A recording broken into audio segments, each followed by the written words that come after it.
We'll dive straight into the debate. The question is out there. Joining us this evening on the Newshour, Professor Ananya Chatterjee, documentary filmmaker, joining us from Kolkata. Vinod Kumar Tikku, member of the NCPCR, joining us from Delhi. Dr. Rajendra Kachru, father of the late Aman Kachru, joining us from Delhi. Good evening, sir. Amita Wattal, Principal, Springdale, also joining us from Delhi. Thank you for joining us. Barry O'Brien with us from Kolkata, educationist and also Vice Principal formerly of the South Point School. Madhav Chauhan with me here in the Mumbai studio, co-founder and CEO of Pratham. But first to Debjani Chakravarti, one of the parents of one of the students of Christchurch School in Dum Dum. Debjani, there's a reason for this ire, isn't it? What we saw earlier in the afternoon. Tell our viewers why.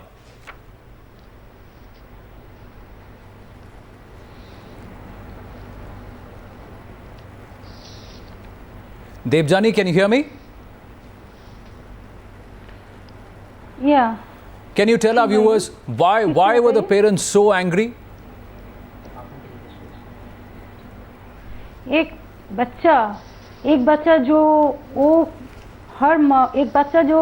मौत हो गई तो एक guardian के लिए वो बच्चा का मौत हर बच्चा के लिए गार्जियन के लिए तकलीफ का बहुत तकलीफ दे रहा है कि एक छोटा बच्चा वो हमारा भी हो सकता है, किसी का भी हो सकता है। और स्कूल का नेग्लिजेंसी में जो बच्चे का मौत हो गई ना, तो क्या बताओ, मैं बोलने का कोई भाषा ही नहीं मिल रहा है। इतना तकलीफ में हूँ, पूरा दिन स्कूल में हूँ और स्कूल का जो सिस्टम है ना, सिस्टम में बोली चढ़ गई वो बच्चा। इसलिए पूरा गार्जियन जो पेरेंट्स होता है, ये पेरेंट्स लोग बहुत सैड हो गई और वो स्कूल में जाके ऐसा देवजानी, कई पेरेंट्स ने हमें बोला, मजबूर हो गई। कई पेरेंट्स ने हमें बोला कि ये पहला वाकया नहीं है, ऐसा पहले भी हो चुका है उस स्कूल में गर्ल्स के साथ। ये सही बात है? हाँ, सही बात है। मेरा भी ऐसी तजुर्बा है। मेरे बच्चे जब क्लास 8 में पढ़ती थी ना, तब भी मेरा भी ऐसा ही तजुर्बा है। क्या बताओ। और वो ये स्कूल का जो प्रिंसिपल को जो रेजिग्नेशन दे दिया ना, ये अच्छा हुआ है। ये स्कूल का ऐसा एक बच्चा का सोच, क्या बताओ, एक क्लास 5 का इतना छोटा बच्चा को ऐसा तकलीफ दे के मारना, हाँ, कोई सोच भी नहीं सकते। और टीचर हेड प्रिंसिपल है, उसका वो किसी गार्जियन के साथ मुलाकात भी नहीं किया। क्या बताओ, उसके घर में बच्चा नहीं है क्या? और मेरा भी ऐसा तजुर्बा है, क्लास 8 में मेरे बच्चे के साथ भी ऐसा किया था। Mr. Barry O'Brien, are you hearing that? See, the allegation here is very simple. Number one, it's a case of negligence. Number two, it's a case of apathy. How can the school absolve itself with just an apology?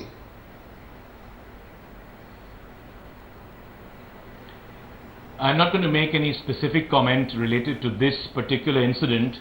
All I'd like to say as an educator, as a person who's deeply involved in the school education system, it's high time that each of us look in the mirror.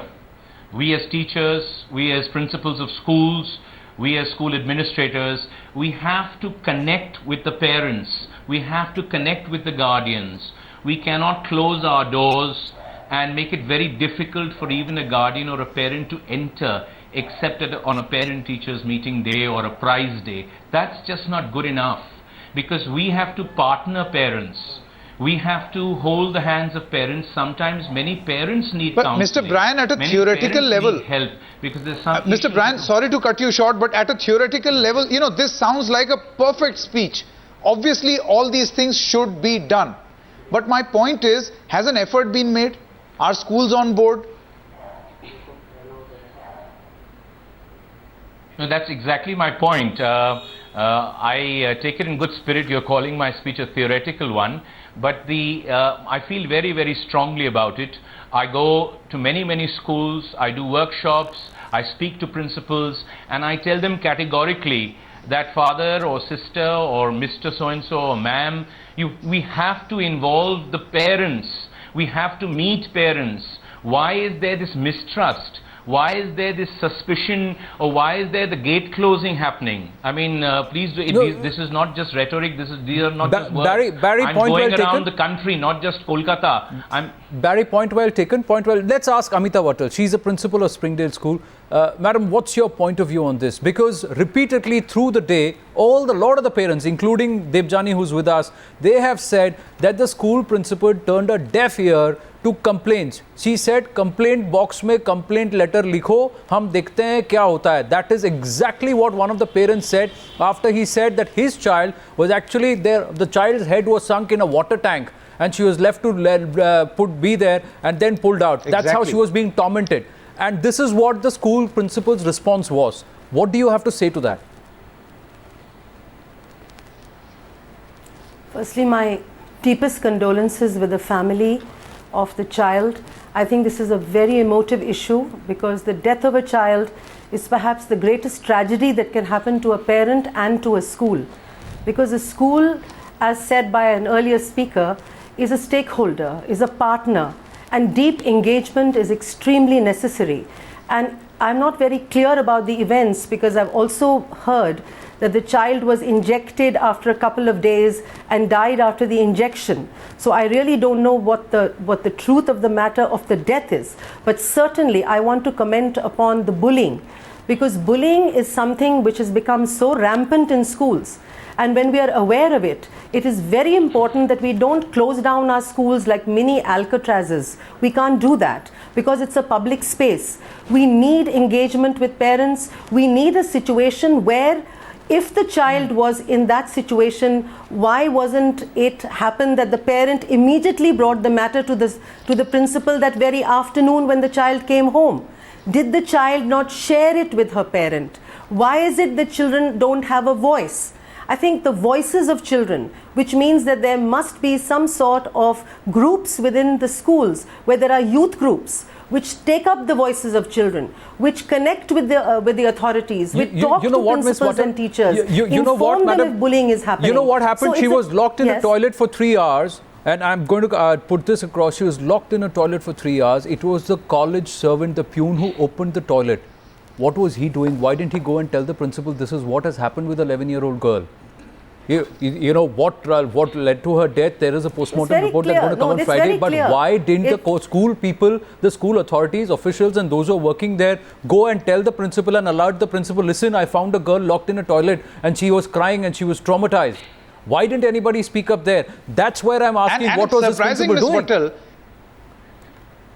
No, and it's very clear Ms. Vatal, that just to add to what Anand is saying, it's surprising that the school had to turn back and say that we were never informed.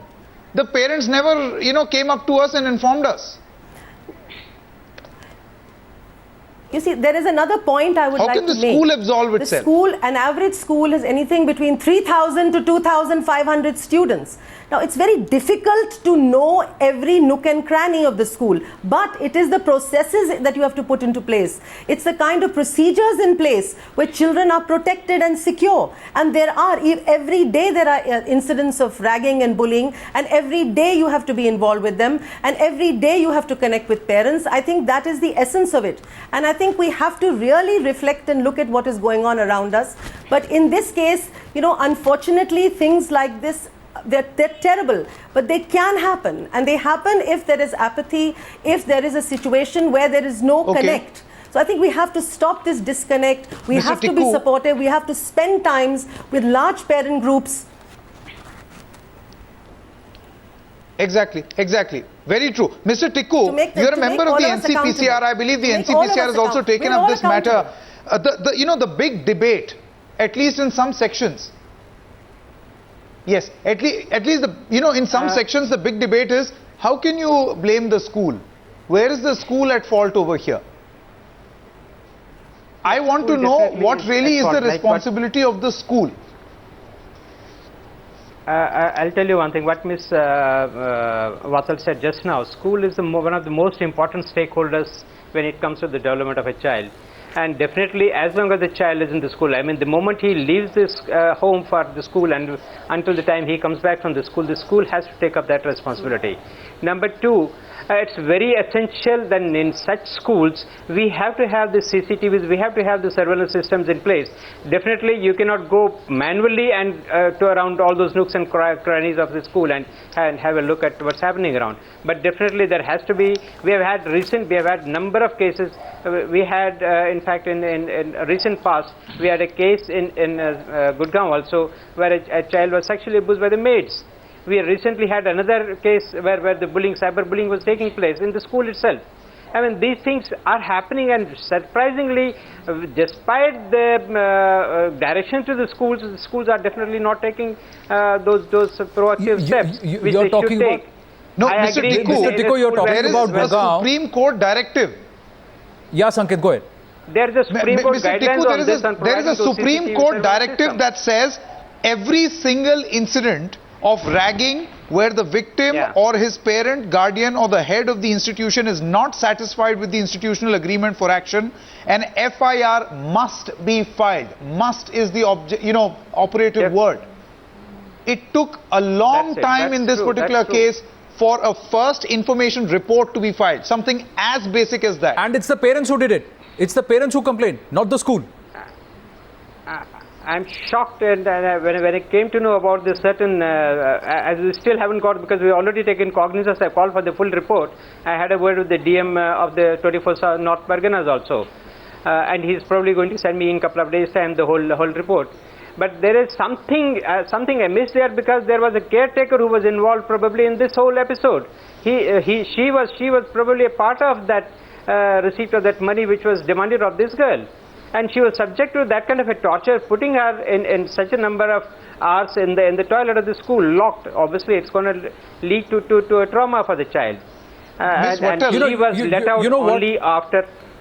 You know, just wait. I'm going to ask this to Professor Ananya Chatterjee, joining us from Kolkata. You know, Mamata Banerjee goes about tom-tomming, saying West Bengal is second to no other state in any format. At least in this one, it is true, because ragging, second most number of ragging incidences are happening in her state. After Uttar Pradesh, it is West Bengal, and it is rising in Kolkata. So much so that there are campaigns which are happening. There are campaigns even now on to try and educate parents, educate school authorities, and try and stop ragging in Kolkata. So it is on the rise. It's a menace, and that is why you have seen the kind of angst today and the ire today.